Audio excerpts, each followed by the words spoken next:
पिछले 100 दिन जो रहा वीआईपी पार्टी के लिए बहुत ही कठिन परिस्थिति से पार्टी गुजरा, लेकिन हमने आप लोगों के बीच में कोई भी ऐसी जानकारी नहीं दिया जिसके कारण आपको मन में विचलित होता, आपको परेशानी बढ़ता। लेकिन सारे परेशानी को झेलते हुए, सारे दुख तकलीफ को झेलते हुए हमने सफर को तय किया। और जैसे कि आप जान रहे हैं कि वीआईपी पार्टी इंडिया गठबंधन का हिस्सा बना है। 3 लोकसभा सीट पर हम लोग चुनाव लड़ रहे हैं, झंझारपुर, मोतिहारी और हमारे गोपालगंज, 3 जगह हम लोग चुनाव लड़ रहे हैं। तो साथियों, जैसे कि आप सबको पहले से ही जानकारी है कि हम लोग अपने समाज के हक अधिकार दिलाने के लिए लड़ाई लड़ रहे पिछले 10 सालों से। बिहार में राजनीति करना है, ये उद्देश्य लेकर हम बॉम्बे से बिहार नहीं आए। बिहार में हमारे समाज को स्थिति को सुधारने के लिए, उनको हक अधिकार दिलाने के लिए हम लोगों ने लड़ाई लड़ना जारी रखा। 5 साल तक निषाद विकास संघ के द्वारा हमने लड़ाई लड़ा। फिर हमें एहसास हुआ कि पॉलिटिकल पार्टी बनाकर लड़ाई लड़ा जाए। 2019 में हमने पार्टी बनाई और लगातार हमने 5 साल लगातार आपके हक अधिकार के लिए हमने लड़ाई लड़ा। 2019 में हमने लड़ाई लड़ा, सफलता प्राप्त नहीं हुआ। 2020 में भी हमने लड़ाई लड़ा और अभी 24 की लड़ाई हम लोग लड़ रहे हैं। तो साथियों, पार्टी का एक ही उद्देश्य है कि निषाद समाज को आरक्षण मिले। जैसे बंगाल में आरक्षण है या दिल्ली में आरक्षण है एससी का, वही कैटेगरी में बिहार या उत्तर प्रदेश, झारखंड में मिले। जब देश एक है, संविधान एक है, देश के चलाने वाले प्रधानमंत्री एक हैं, तो फिर हमारे साथ भेदभाव क्यों है? कल तक हमारे लोगों को ये जानकारी नहीं था, इसलिए लड़ाई नहीं लड़ रहे थे। लेकिन आज हम लोगों के पास ये जानकारी है, संविधान को हमने पढ़ा है, संविधान को जाना है और संविधान के जरिए हमें हमारा हक अधिकार हमें मिल सकता है। सिर्फ उसके लिए जरूरी है संघर्ष करना। तो आज हम लोगों ने संघर्ष का रास्ता चुना है। ये मेरी गारंटी है कि हर हाल में आने वाले समय में निषाद समाज को एससी का आरक्षण हम दिला के रहेंगे। सिर्फ जरूरी है आपका साथ चाहिए, प्यार चाहिए, आशीर्वाद चाहिए और निश्चित तौर पे हम लोग आरक्षण लेके रहेंगे। हमने पूरे यूपी, बिहार, झारखंड में लगातार 125 दिन गांव-गांव में जाकर, जिला ब्लॉक में जाकर, हाथ में गंगा जल लेकर और हमारे लोगों के साथ हमने संकल्प लिया था कि आरक्षण नहीं तो गठबंधन नहीं, गठबंधन नहीं तो वोट नहीं। इस नारा के तहत हम लोग मजबूती से हमने काम किया था और बहुत हद तक हम लोग सफल भी हुए। बहुत हद तक हम लोग सफल हुए थे, लेकिन किसी कारण हम लोगों को सफलता मंजिल तक प्राप्त नहीं हो पाया। जब भारतीय जनता पार्टी को बिहार में जरूरत था तो हमारे हर शर्त को मानने के लिए मजबूर था। दिसंबर महीना में गृह मंत्री जी से मुलाकात हुआ था। उन्होंने आश्वस्त किया था कि हम निषाद को आरक्षण लागू करेंगे और शीतकाल सत्र में ही हम इसको पटल पे लाएंगे और आने वाले सरकार में हम इसको करेंगे, क्योंकि उस समय में उनको बहुत ही ज्यादा जरूरी था बिहार में लड़ाई लड़ने के लिए।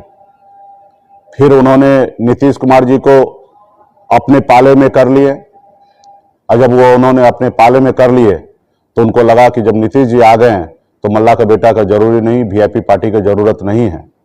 फिर उन्होंने एक सीट का ऑफर किया, एक सीट लीजिए, लड़िए। लेकिन पार्टी का कभी ये उद्देश्य नहीं था कि अपने आप को आगे बढ़ना। हमारा एक ही उद्देश्य है, समाज आगे बढ़े, पार्टी आगे बढ़े। उस रास्ते पे हमने चुना और हमने भी कसम खाया था कि आरक्षण नहीं तो गठबंधन नहीं। तो उस रास्ते पे हमने चला और निर्णय ले लिया था कि हमें किसी भी हालत में बगैर आरक्षण का एनडीए से गठबंधन नहीं करना, और वही मैंने किया।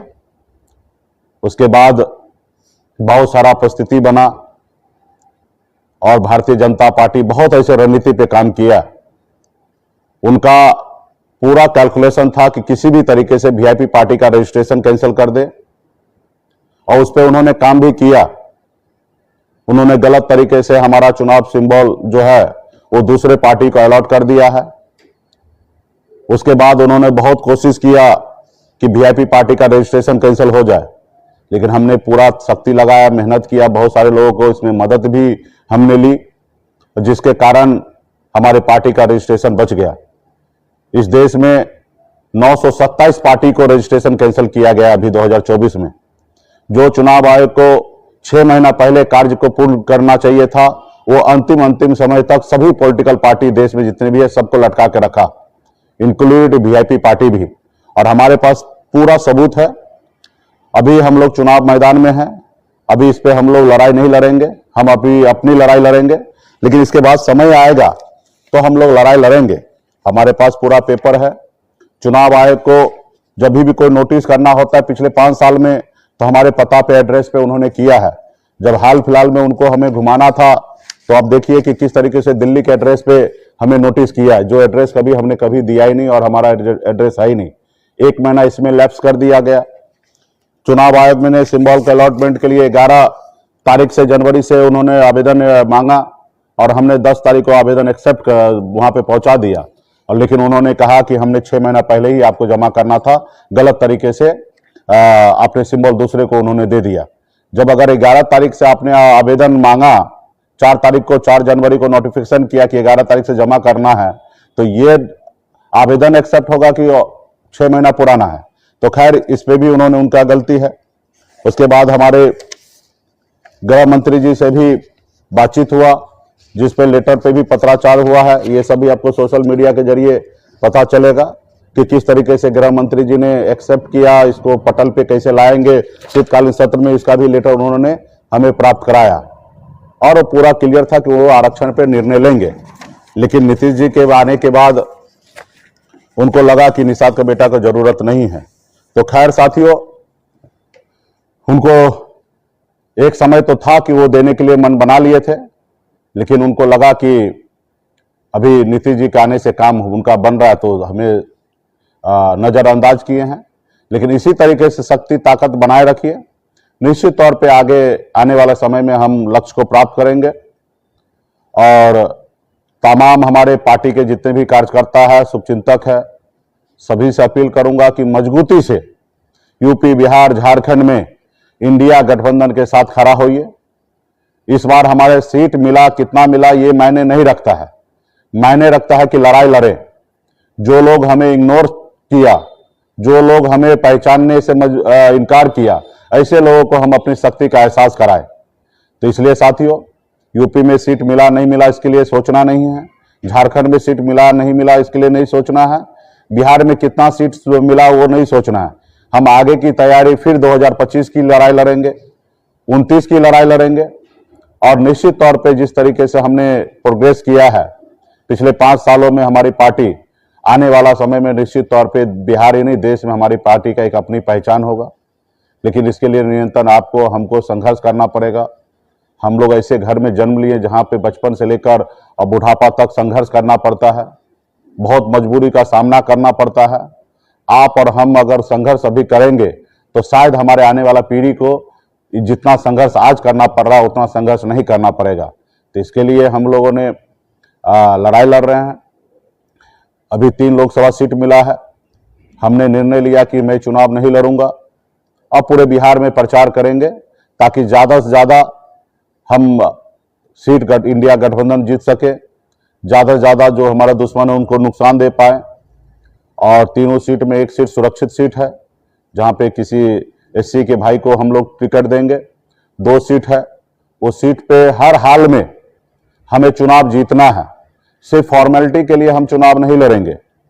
अगर फॉर्मेलिटी के लिए चुनाव लड़ना होता तो मैं लड़ जाता या मेरे भाई को लड़ा देता, परिवार से किसी को लड़ा देता, ऐसी नहीं है। हर हाल में हमें चुनाव जीतना है। शीघ्र ही हम प्रत्याशी का घोषणा करेंगे। पार्टी के वरिष्ठ नेता से भी हमने चर्चा किया है। कुछ साथी को हमने कहा है अगर आप चुनाव लड़ सकते हैं तो आप मन बनाइए, और वो भी इस पे वो विचार कर रहे हैं, हम भी विचार कर रहे हैं। और उस क्षेत्र पे हम सर्वे करा रहे हैं कि कौन वो सीट जीत सकता है। जो सीट जीतेंगे उनको ही हम लोग प्रत्याशी बनाएंगे, उस पर हम लोग काम कर रहे हैं। फॉर्मेलिटी इसमें यहाँ नहीं निभाना है। और आने वाला समय में मजबूती से हम लोग काम करेंगे। तो इसलिए साथियों, तमाम जितने भी पार्टी के पदाधिकारी हैं वो लोग एक एक जगह पे 15 दिन का समय होगा, 7 चरण में चुनाव है, हर एरिया में 15-20 दिन का प्रचार का समय होगा। अपनी पूरी शक्ति झोंक दीजिए। जितना पिछले 10 साल से आपने मेहनत किया है वो 10 साल का मेहनत को आप 14 दिन में, 15 दिन में जब प्रचार समय आएगा आपके क्षेत्र में, उसमें लगा दीजिए। आप अपने जेब से अगर खर्च करना पड़ेगा, गाड़ी घोड़ा करना पड़ेगा, पानी पीना पड़ेगा, वो कीजिए, अपने गाड़ी में तेल डालिए, लेकिन प्रत्याशी के लिए, जो भी हमारे इंडिया गठबंधन का प्रत्याशी है, उसके लिए मेहनत कीजिए, काम कीजिए। आप सक्षम नहीं है, हमारे पार्टी तक हमें बताइए, हम आपको व्यवस्था करके देंगे, एज ए कैंडिडेट भी करके देंगे। ये समय जो है वो कैंडिडेट को वोट लेने का नहीं है, ये समय जो है कि वीआईपी पार्टी का एक एक कार्यकर्ता का है कि वोट देने का है। अपना अगर वोट है, अपना मत है, वो आप इंडिया गठबंधन को दीजिए, विचारधारा के साथ रहिए, क्योंकि आप समझ सकते हैं लोकसभा क्षेत्र जो है वो बहुत बड़ा होता है। यह असंभव है कि एक कैंडिडेट जो हो वो हर एक पार्टी के हर नेता को, हर एक व्यक्ति को फोन पे बात करे। उनका एक अपना काम करने का तरीका होता है। तो इसलिए कोई ये ना सोचे कि हमें फोन नहीं आया तो हम काम नहीं करेंगे।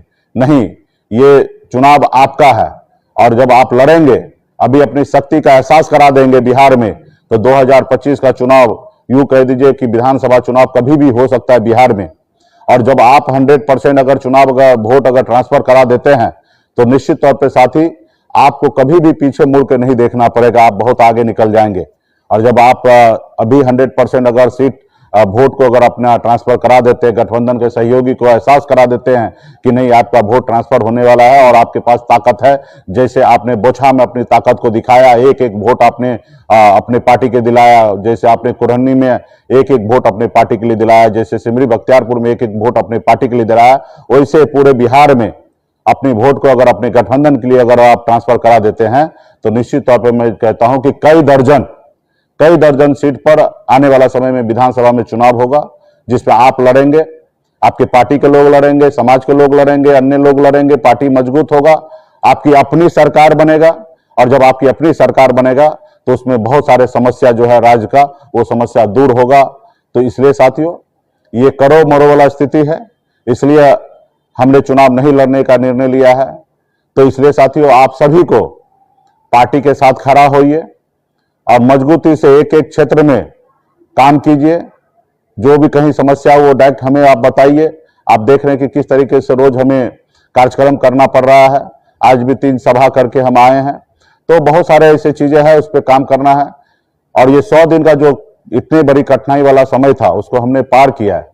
अगर इस पे विस्तार से अगर हम लोग काम करेंगे तो इस पे एक फिल्म बन सकता है कि हमने कितने तकलीफ के साथ हमने झेला है। ऐसे तो 24 साल से मैं जिंदगी में तकलीफ झेल रहा हूं। हर जगह पे मेहनत करना पड़ रहा है, अपने आप को साबित करना पड़ रहा है। और यहां तक भी हम पहुंचे हैं तो बहुत कुछ को झेलते हुए हमने पहुंचा है। और आप लोगों का साथ रहेगा तो हर चीज हम झेल लेंगे। सिर्फ जरूरी है कि आपका सहयोग मिले। तो इसलिए तमाम हमारे साथी से फिर से पुनः अपील है कि मजबूती से आप लोग काम कीजिए। जो लोगों ने आपको इग्नोर किया, जो लोगों ने आपको कुछ नहीं समझा, ऐसे लोगों को समय आ गया है कि जवाब देने का। देश में बहुत ऐसे समस्या है। देश के प्रधानमंत्री से 10 साल से लगातार हम लोग संपर्क में हैं, 2014 से लेकर 24 तक। और पर्सनली वो हमें जानते हैं, हम उनको जान रहे हैं, बढ़िया से अच्छे से बातचीत होता है। हर बार उन्होंने चुनाव के समय में वादा करते हैं कि हम आरक्षण लागू करेंगे, चाहे वो 2014 की बात हो या 2015 की बात हो या 2020 की बात हो। हमेशा वादा करते हैं और वो आरक्षण कर नहीं रहे। हमने तो 10 साल इनको दे दिया, भरोसा हमने इन पे किया, लेकिन हमें एहसास होगा कि अभी नहीं करेंगे। और जब ये नहीं करेंगे तो आपका और मेरा फर्ज बनता है कि ऐसे प्रधानमंत्री जी को बदले, ताकि हम अपने विचारधारा से ऐसे प्रधानमंत्री आए जो हमारी बात को सुने। तो इसलिए साथियों, देश में बहुत ऐसे समस्या है। आप हमारे भाषण के जरिए आप हर चीज पे आप जान रहे हैं कि क्या कहां पे खास करके गरीब पिछड़ा दलित भाई को कहां तक पहुंचा दिया। सिर्फ 5 किलो चावल ही देश में विकास माना जा रहा है। आज हमारे लोग बेरोजगार घूम रहे हैं, उनको कोई सुनने वाला नहीं है। अमीर अमीर बनते जा रहा है, गरीब गरीब होते जा रहा है। आज हमें धर्म के नाम पे लड़ाया जा रहा है। तो ये सरकार कभी भी गरीब पिछड़ा का नहीं है। ये सरकार जो है बड़े लोगों का है। 10% आरक्षण देना था सामान्य वर्ग को भाई को, तो उन्होंने यूं ही आरक्षण लागू कर दिया। हम उस आरक्षण का विरोधी नहीं है। हम भी मानते हैं कि देश में जो भी गरीब है उनको सरकार से लाभ मिलना चाहिए, लेकिन एक ही चश्मा से, एक ही नजरिया से सबको देखने की आवश्यकता है। आज जैसे हमारे स्वर्ण भाई को एक चश्मा से देखे, उसी तरीके से निषाद को देखना चाहिए। हर ऐसी जाति को जिनको समस्या है, तकलीफ है, उन सभी को एक ही चश्मा से देखना चाहिए। लेकिन नहीं, ऐसा नहीं हो रहा है। जो उनके अपने लोग हैं उनके लिए वो काम कर रहे हैं, लेकिन देश के प्रधानमंत्री को ये शोभा नहीं देता है कि लोगों को देखकर, जाति देखकर, धर्म को देखकर काम करने का। उनके लिए तो देश के हर एक नागरिक उनके संतान है, उनके अपने परिवार है।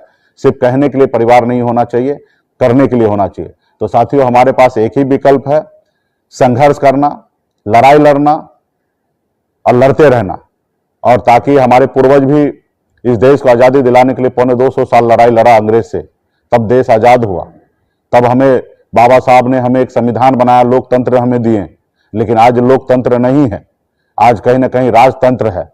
तो इसलिए साथियों, आज देख रहे हैं 2 मुख्यमंत्री को जेल डाल दिया गया, 927 पार्टी को रजिस्ट्रेशन कैंसिल कर दिया गया। कोई उनके सामने में खड़ा ना हो।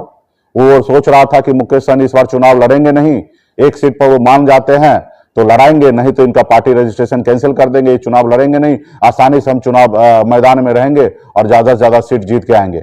लेकिन खैर, जो वो सोच रहे, जरूरी नहीं कि वही पूरा होगा। हम लोग भी मेहनत कर रहे हैं, हमारे साथ भी ऊपर वाला है, भगवान है। हम लोग सही विचार पे जाके काम कर रहे हैं। राम सिर्फ उनके साथ ही नहीं है, हमारे साथ भी हैं। हम भी राम को मानते हैं। अगर भगवान कहीं है तो भगवान का आशीर्वाद हमको भी प्राप्त होता है, क्योंकि हम सही रास्ते पे, ईमानदारी के रास्ते पे चलते हैं, ना ही कि हम झूठा काम करते हैं। आपने देखा कि किस तरीके से करप्शन पे भारत सरकार में, खास करके मोदी जी ने हमेशा कहा कि हम करप्शन मुक्त हम भारत को बनाएंगे, लेकिन किस तरीके से करप्शन करते हैं। कैसे ईडी सीबीआई को नोटिस भेज के उनसे चंदा लिया जा रहा है, कैसे बड़े बड़े कंपनी को काम देकर उनसे करोड़ों अरबों रुपया चंदा लिया जा रहा है। भारत में हर जिला में, हर लोकसभा क्षेत्र में कैसे बड़े भव्य ऑफिस बनाया जा रहा है, देश को कैसे कब्जा किया जा रहा है। तो साथियों, अगर इस तरीके से चलते रहा तो कहां गरीब, पिछड़ा, दलित का आवाज हो, कहां बुलंद हो पाएगा। अगर सब मनमर्जी करेंगे राजा के जैसे, तो कैसे हम लोग आगे बढ़ेंगे। तो इसलिए साथियों, ये जरूरी है कि ये राजतंत्र जो लाना चाहता है, इसको हमें खत्म करना है। हमारे पूर्वज ने जो हमें लोकतंत्र दिया, उसको बहाल करना है। किसी का तानाशाही इस देश पे ना चले। ये देश हर एक नागरिक का है, किसी एक व्यक्ति का नहीं है, किसी एक व्यक्ति का जागीर नहीं है। ये देश 140 करोड़ लोगों का है। और जब हम सभी लोगों के हक अधिकार की बात होगा, हर एक व्यक्ति को चुनना, वहां पे बैठना चाहिए। ये कोई भी देश के प्रधानमंत्री हो या मुख्यमंत्री हो या विधायक हो, अपने दम पे नहीं पहुंचता, वो जनता के वोट से पहुंचता है। लेकिन जनता को आज कुछ नहीं माना जा रहा है। 5 किलो चावल देके गुमराह किया जा रहा है। आज नौकरी के नाम पे उनको, जात के नाम पे, धर्म के नाम पे उनसे लड़ाया जा रहा है। तो ये तमाम ऐसी चीजें हैं जिसके लिए हम लोग लड़ाई लड़ रहे हैं। हम बहुत खुशनसीब हैं कि जैसे हमारे पूर्वज ने आजादी की लड़ाई लड़ा, संघर्ष किया, आज भी मैं मानता हूं कि मैं भी एक आजादी की ही लड़ाई लड़ रहा हूं। इस देश में जो जिस तरीके से कह सकते हैं कि एक इमरजेंसी का दौर चल रहा है, किसी को आवाज को दबाया जा रहा है। तो इसलिए साथियों, हम लोग खुशनसीब हैं कि ऐसे समय में हम ऐसी बड़ी शक्ति के साथ लड़ाई लड़ रहे हैं, ऐसी शक्ति जिनके पास इतना पावर है कि मुख्यमंत्री को जेल डाल दिया जा रहा है। तो ऐसे शक्ति के साथ लड़ रहे हैं। परेशानी बहुत कुछ है, उठा रहे हैं, उठाएंगे, लेकिन आपके हक अधिकार के लिए लड़ाई लड़ते रहेंगे। पार्टी जो है वो हर जाति धर्म के लिए है, हर लोगों को न्याय दिलाने के लिए है। लेकिन इस पार्टी का जन्म ही एक निषाद समाज का आंदोलन से हुआ है। तो इसलिए निषाद समाज का भी जो समस्या है वो पार्टी के लिए सर्वोपरि है। उसके बाद पार्टी जब भी सत्ता पावर में आएंगे तो एक ही चश्मा से, एक ही नजरिया से हमारे बिहार के 13 करोड़ जनता जो है उनको एक ही नजरिया से हम लोग देखेंगे। जाति धर्म से ऊपर उठकर हम लोग काम करेंगे। तो इसलिए साथियों, आप लोग मजबूती से अपने अपने क्षेत्र में, अपने अपने गांव में, अपने अपने टोला में कमेटी बनाइए और मजबूती से करिए। खास करके हमारे बिहार में निषाद समाज से आने वाले हमारे जितने भी पढ़े लिखे समझदार जो लोग हैं, बुद्धिजीवी लोग हैं, जो हमारे जनप्रतिनिधि हैं, इन सब से हाथ जोड़ के आग्रह करता हूं कि आपके बगैर सहयोग से असंभव है कि हमें आरक्षण मिल जाना, असंभव है हम अपनी कामयाबी को बुलंदी तक पहुंचाना। तो इसलिए आपका रोल इसमें अहम होना चाहिए, क्योंकि गांव समाज में आपके लोग सुनते हैं, आपको पहचानते हैं, आपके बताए हुए रास्ते पे चलते हैं। तो इसलिए कृपया करके जो आप सरकारी नौकरी में हैं या प्राइवेट नौकरी में हैं या बिहार में हैं या बिहार से बाहर हैं, आप अपने अपने गांव में अपने अपने लोगों को फोन कीजिए, बताइए कि जो वीआईपी पार्टी का मिशन चल रहा है निषाद क्रांति, उस क्रांति से जुड़िए। इस क्रांति से जुड़िएगा तो समाज का लाभ होगा। आज जो हमने निषाद क्रांति मशाल को जो हमने जलाया है, आज देखिए बिहार में जितने भी बिहार में पॉलिटिकल तरीके से अगर मजबूत है नेता बने हुए हैं तो आज निषाद क्रांति का देन है। आज कोई भी अपने दम पर बिहार में नहीं है। तो इसलिए साथियों, ये मशाल अगर आप जलाएंगे तो अपने घर में प्रकाश होगा या नहीं होगा उसकी बात है, लेकिन अगल बगल में रोशनी होगा। आज हमारे पार्टी की वजह से अगल बगल में रोशनी हो रहा और एक न एक दिन अपने घर में भी प्रकाश होगा और अच्छी तरीके से होगा। आप देख लीजिए, निषाद क्रांति का देन है। आज हमारे भाई मदन सहनी जी आज मंत्री बने हैं, ये वीआईपी पार्टी का देन है। आज अगर वीआईपी पार्टी गोरा बोरा में सीट कटवा के अपने प्रत्याशी को नहीं उतारते तो तो आज हमारे भाई मदन जी वहां पे विधायक नहीं बनते, क्योंकि उनका टिकट 2015 में कट चुका था बहादुरपुर से, वो घर बैठ गए थे। लेकिन हमने गोरा बोराम का सीट कटवाया था विनोद बम्पर जी को लड़ाने के लिए, और वहां पे हमारे और नीतीश जी से बात नहीं बना तो उसके बदले में उनको वहां पे चुनाव लड़ाया गया, जिसका कारण है कि आज वो मंत्री बने हुए हैं। आज हरीश सहनी को आप देख लीजिए, 2020 में किस तरीके से हमारे पार्टी का सदस्यता लिया, वीआईपी का नेता बना और चुनाव मैदान में हमने उनको टिकट दिया था, लेकिन उन्होंने खास करके पार्टी के साथ नहीं रहकर भाजपा के साथ चले गए, और जिसका कारण है कि हमारे एमएलसी जो हमें देना था वो नहीं देकर निषाद के बेटा को उन्होंने एक एमएलसी बनाया और हमें रोकने के लिए उनको नेता प्रतिपक्ष बनाया विधान परिषद में। उसके बाद अभी उनको मंत्री बनाया गया। ये वीआईपी पार्टी का देन है। कई ऐसे विधायक है जो वीआईपी पार्टी का देन है। विजय गौरी जी हैं जो कटिहार से बराड़ी से आते हैं, वीआईपी पार्टी ने 2015 में उनको टिकट दिलाया, मेयर में हमने उनको मदद किया, आज जिसके लिए आज वो विधायक है। या आप चले जाइए कैमूर में हमारे बिंजी विधायक हैं, तो महागठबंधन से हम लोग 2020 में निकले थे, उसका लेके उनको टिकट दिया गया, आज वो विधायक बने हैं। तो साथियों, जब आप मजबूत होंगे, आप संघर्ष करके आगे बढ़ने लगेंगे, तो आपको रोकने के लिए बहुत ऐसे शक्ति का प्रयोग करेंगे जिसके कारण आपको नुकसान देने का कोशिश करेंगे, लेकिन आपका नुकसान तो नहीं होगा, लेकिन इसके जरिए आपके लोगों का फायदा जरूर होगा। तो आज जो हम काम कर रहे हैं उसमें समाज के अन्य लोगों को फायदा हो रहा है। आप देख लीजिए, मुजफ्फरपुर में राजभूषण चौधरी जी को 2019 में हमने लोकसभा चुनाव लड़ाया था, उनको सफलता प्राप्त नहीं, चुनाव नहीं लड़े, लेकिन मुकेश सहनी को कमजोर करने के लिए 2022 में उनको अपने वीआईपी से निकालकर बीजेपी में उनको शामिल करा लिया गया था। एक रणनीति के तहत कुछ लोग हमें गड्ढा खोदा था हमें गिराने के लिए, आज वो लोग खुद उस गड्ढे में गिर गए और आज राजभूषण चौधरी जी को आज लोकसभा चुनाव मुजफ्फरपुर से लड़ाया जा रहा है। तो ये सब चीजें समाज जब आगे होगा तो निश्चित तौर पे अगला जो दुश्मन है वो आपके बारे में सोचेगा। आज जैसे बिहार में तेजस्वी प्रसाद यादव जी आगे बढ़ रहे हैं, उत्तर प्रदेश में अखिलेश जी आगे बढ़ रहे हैं, तो आज उसी समाज से यादव जी को मध्य प्रदेश में वहां पे मुख्यमंत्री बना दिया गया है। तो आपको लोग कहते हैं ना कि फूट डालो राज करो, तो ये तरीका वो अपनाएंगे कि आपको आप में फूट डालेंगे और ताकि वो राज करेंगे, आपके लोगों को ही आपके पीछे लगाएंगे।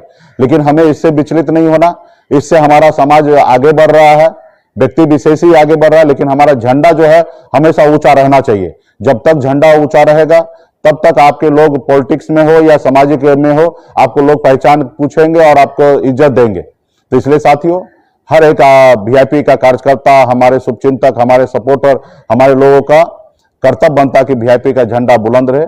और जो संकल्प यात्रा है आने वाले समय में फिर से जारी रहेगा, पार्ट 2।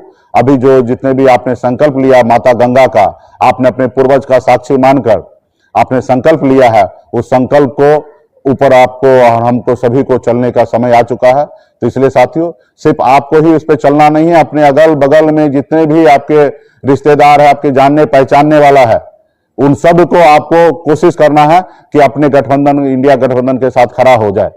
सिर्फ आपको अपना वोट देने से बदलाव नहीं होगा। जब तक आप मैदान में उतरकर पसीना नहीं बहाएंगे, जब तक अपने लोगों को जागरूक नहीं करेंगे, तब तक ये सफलता नहीं आगे बढ़ेगा। तो इसलिए साथियों, और भी बात हम समय समय पर आपके बीच में आएंगे। तो इसलिए साथियों, बहुत सारा चीज है जो समय समय पे आप लोगों के बीच में आएंगे, बात रखेंगे। तो इसके लिए आज के लिए इतना ही। बहुत बहुत धन्यवाद सभी साथी को।